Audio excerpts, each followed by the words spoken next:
자, 여러분 시작하겠습니다. 안녕하십니까. 네, 형법의 장지혁입니다. 자, 비가 추적추적 내리고 있네요. 아, 이런 날 공부하기 좋죠. 할 것도 없잖아요. 만날 사람도 없고 이럴 때 공부 열심히 하고, 이게 비가 오면 사람이 좀 차분해지기 때문에 공부하는데도 또 조금 도움이 될 수 있습니다. 이게 날씨가 안 좋으면은 이게 사실 몸 컨디션도 그렇게 좋아지진 않거든요. 이게 저기압이 형성돼 가지고. 그런데 또 차분하게 잠도 좀 푹 자고, 그리고 이제 차분차분 공부하면은 또 좋을 겁니다. 또 자연 ASMR이 또 나오고 있지 않습니까? 얼마나 좋아요. 자, 그래서 이제 진도를 나갈 건데, 우리가 지난 시간에는 뭘 했냐라고 하면은 형법 개관을 처음에 쭉 했죠. 그런 다음에 이제 살인죄부터 해가지고 생명을 침해하는 죄 배웠고, 그 다음에 뭐 상해랑 폭행. 자, 어떤 분이 질문해서 제가 간단히 말씀드리자면, 상해랑 폭행은 기본적으로 엄밀히 구분하기가 어려워요. 어려워요. 그래서 그런 사실 때문에 대법원에서도 폭행의 고의랑 상해의 고의는 엄밀하게 나누지를 않아요. 그래서 여러분 공부하시다 보면 처음에 의문이 들어요. 이게 나는 상해는 이렇다고 배웠고 폭행은 이렇다고 배웠는데, 이건 내가 생각하기에는 폭행인데 왜 상해에 있느냐 하면서 저한테 와서 질문하세요. 이게 도대체 무엇이냐 하면서. 근데 사실 상해랑 폭행은 행위가 명확하면 구분할 수 있지만 애매한 경우가 훨씬 더 많고 구분하기 어려운 경우가 훨씬 더 많기 때문에, 여러분 그런 상황이 나온다라고 하면은 그러려니 하고 넘어가셔야 돼요. 근데 나중 되면 어느 정도 또 감이 생겨요. 아, 요 정도면 아무래도 폭행으로 보는 게 맞겠구나. 아, 요 정도면은 상해로 보는 게 맞겠구나. 요 정도 이제 감이 생기실 테니까 지금은 너무 거기에 꽂히지 마시고요. 자, 그런 다음에 이제 과실범 했었죠. 그래가지고 교통사고, 뭐 의료사고, 그런 다음에 캐디 그런 것도 기억나시죠? 공 빡빡빡 맞고 이제 그런 것들 있고요. 그래서 그리고 또 중과실 두 문자 한번 물어볼까요? 기억나세요? 여기 까만 마스크 멋지게 쓰신 분. 중과실 두 문자. 그렇죠. 그거 나오면 돼요. 보고 나오면 돼. 여러분 여기 앉아 계신 분 중에서 안 떠올랐으면 좀 찔려야 돼요. 나는 열심히 외우려고 했는가, 그걸 한번 돌이켜 보시기 바라겠고요.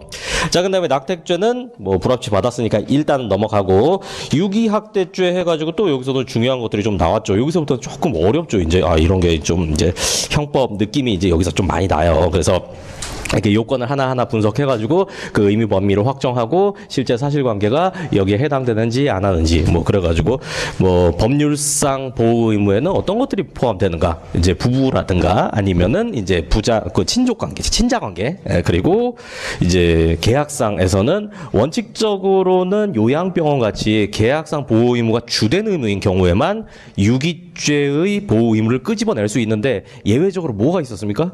제가 주점 말씀드렸죠. 설날에 사장님, 장 사장님입니까? 마담은 김마담이었나요?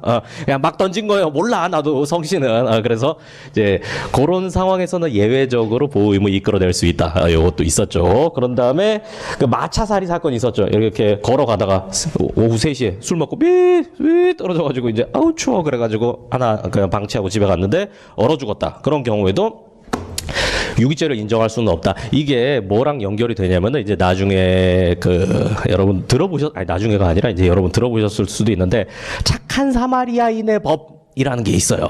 그래서 이 출처는 이제 성경에서 나온 건데, 예수님이 이제 우리 지자스께서 가르침을 줄 때 이렇게 비유를 많이 하시잖아요. 그래서 누가 이제 갑자기 잠깐 종교 얘기하면 안 되는데 갑자기 간단하게 말씀드릴게요. 그러니까 누가 이제 예수님한테 물어본 거예요. 어떤 자들이 천국을 갑니까? 그러니까 이제 지자스께서 비유를 하신 거죠. 야, 이게 누가 이제 길에 아파갖고 쓰러져 있는데, 이제 당시에 굉장히 지체 높은 이제 귀족도 그냥 보고 지나치고, 그 다음에 제사장도 그냥 보고 지나치고, 근데 당시에 제일 천대받던 사마리아인이 와가지고 그 사람을, 자기 가진 거 하나도 없는데 자기 가진 걸 나눠가지고 이제 이 사람을 도와줬다. 그러면 천국에 누가 들어갈까? 이런 식으로 이렇게 비유를 하신 거예요. 대충 감 오시죠? 그러니까 그거를 활용해가지고 이렇게 뭐 길에서 누가 다쳐서 쓰러져 있거나, 아니면은 나랑 아무 상관없는 사람이지만 구조를 요하는 사람이 있을 때 그 사람을 구조하지 않으면 처벌하는 법을 만들자라는 논의가 있어요.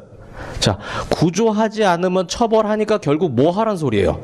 구조하란 소리죠. 처벌받기 싫으면. 그런데 이게 법률상 보호 의무나 계약상 보호 의무 긴밀하게 엮여 있는 경우에는 상대방을 보호를 해야죠. 보호 안 하면 처벌을 해야죠. 엄마가 자식 내버리면 그건 처벌을 해야죠. 안 그러면은 가족 질서가 국가 질서가 무너지는데. 그런데 그냥 모르는 사람. 여러분이 오늘 학원에 오셨죠? 학원에 오다가 저기 서면 앞에 웬 노숙자 아저씨가 숨을 가쁘게 쿨쿨 내뿜으면서 이제 막 쓰러져 있어요. 그럼 여러분은 어떻게 할 거예요?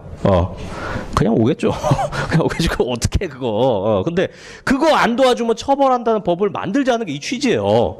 그러니까 이렇게 들어보면 되게 어이씨, 그거 만들면 안 되겠는데? 쉽죠? 근데 또 최근에 무슨 일이 있었냐면은, 이제 직장인들 3명이서 해외 골프 여행을 가기로 했어요. 그래서 골프, 저 김포공항으로 이제 택시를 타고 가고 있었습니다.